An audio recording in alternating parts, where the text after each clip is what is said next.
Good morning, students. Today we will study about the learning. But what is learning and importance of learning? Learning होता क्या है? सबसे पहले बहुत से साइकोलॉजिस्ट एंड एजुकेशनिस्ट ने इनको लर्निंग को डिफ़ाइन किया, अपनी अपनी डेफिनेशंस दी है क्या होती है लर्निंग। सबसे पहले हिलगार्ड ने अपनी लर्निंग में बोला था कि लर्निंग होती क्या है। Learning is the process by which an activity originate और is change through training procedure. इसका मतलब है कि लर्निंग वो प्रोसेस है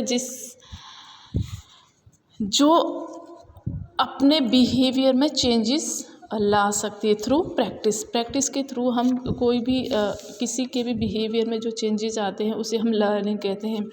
अलग अलग एजुकेशनिस्ट हुए, उन्होंने अलग अलग डेफिनेशंस दी है। किसी ने कहा है learning is the process by which the individual acquires various habits, knowledge and attitude that are necessary to meet the demands of life in general. उन्होंने बोला है कि लर्निंग एक ऐसी प्रोसेस है जिसे कोई भी जो इंडिविजुअल है वो बहुत सारी हैबिट्स, नॉलेज और एटीट्यूड एक्वायर करता है, गेन करता है, जो हमारी डेली लाइफ के लिए बहुत ज़्यादा नेसेसरी होती है। अब कोई भी चीज़ हमें लर्न करनी होती, सीखनी होती, कोई भी स्किल सीखना, हैबिट सीखना, सब कुछ उस प्रोसेस को हम लर्निंग कहते हैं। तो लर्निंग एक ऐसी प्रोसेस है जिससे हमारे बिहेवियर में चेंजेस आ सकते हैं। Learning as a change in performance, कि हमारी जो लर्न करने से पहले की परफॉर्मेंस और उसके बाद की परफॉर्मेंस में जो चेंजेस आते हैं उस प्रोसेस को भी हम लर्निंग कहते हैं। जो लर्निंग है वो वॉकर ने डेफिनेशन दी परफॉर्मेंस के अकॉर्डिंग कि learning as a relative permanent change in performance that occurs as a result of experience.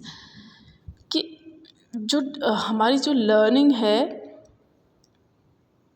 वो हमारे परफॉर्मेंस में परमानेंट चेंजेस लाती है, कि जो परमानेंट चेंजेस हमारे परफॉर्मेंस में आते हैं उसी प्रोसेस को हम लर्निंग कहते हैं। अब learning as acquisition and retention में क्या डेफिनेशन दी गई थी कि learning involve the acquisition of habits, knowledge and attitude. ये लर्निंग को हम लर्निंग की जो प्रोसेस है उसमें ये चीज़ें इंक्लूड कर सकते हैं कि हैबिट्स एक्वायर करना, नॉलेज और एटीट्यूड, कि हमारा जो लर्निंग से पहले का एटीट्यूड और लर्निंग के बाद का एटीट्यूड में जो चेंजेस आते हैं वो भी एक तरीके की लर्निंग प्रोसेस ही होती है। लर्निंग की डेफिनेशन बहुत सारी दी गई हैं। Acquiring the new knowledge, new responses is learning, कि हम नई नई चीज़ें सीखते हैं, नई नई चीज़ें हम एक्वायर करते हैं, उसको भी हम क्या कहते हैं? लर्निंग कहते हैं।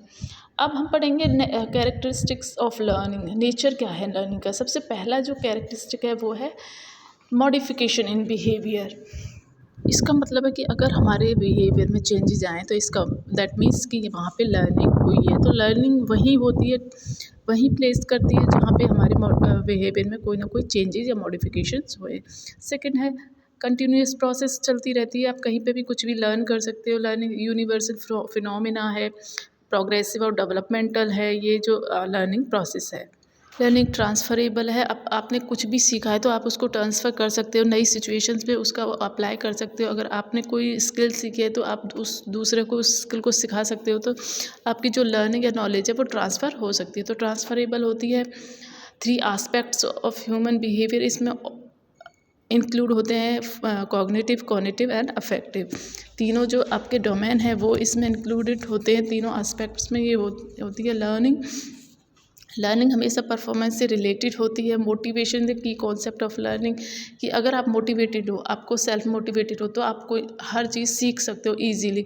अगर आपको इंटरेस्ट नहीं है उस चीज़ को सीखने में या लर्न करने में तो वहाँ आपकी कोई लर्निंग नहीं होगी, कोई बिहेवियर में आपका चेंजेस नहीं होंगे। तो मोटिवेशन इसका की एस्पेक्ट होता है, उसी के थ्रू आप कुछ भी लर्न कर सकते हो। लर्निंग एक प्रोसेस है, प्रोडक्ट नहीं है। एक प्रोसेस चलती रहती है कंटिन्यूअस। इससे आपके बिहेवियर में चेंजेस आते रहते हैं, आप नॉलेज एक्वायर करते रहते हो। कुछ भी आप एक्वायर कर सकते हो। कुछ भी अगर आप स्किल सीखना है, कुछ भी सीखना है तो वो नॉलेज आप गेन कर सकते हो थ्रू लर्निंग। और ये लर्निंग है, ये प्रोसेस है, प्रोडक्ट नहीं है। ये कंटिन्यूअस चलती रहती है और प्रोसेस के थ्रू हम नई नई चीज़ें सीखते रहते हैं। तो ये आज हमने पढ़ा है कि लर्निंग क्या होती है, उसका इम्पोर्टेंस क्या होती है और उसकी नेचर कैसा होता है। तो ये टॉपिक आपके लर्निंग एंड टीचिंग का है, तो ये टॉपिक आप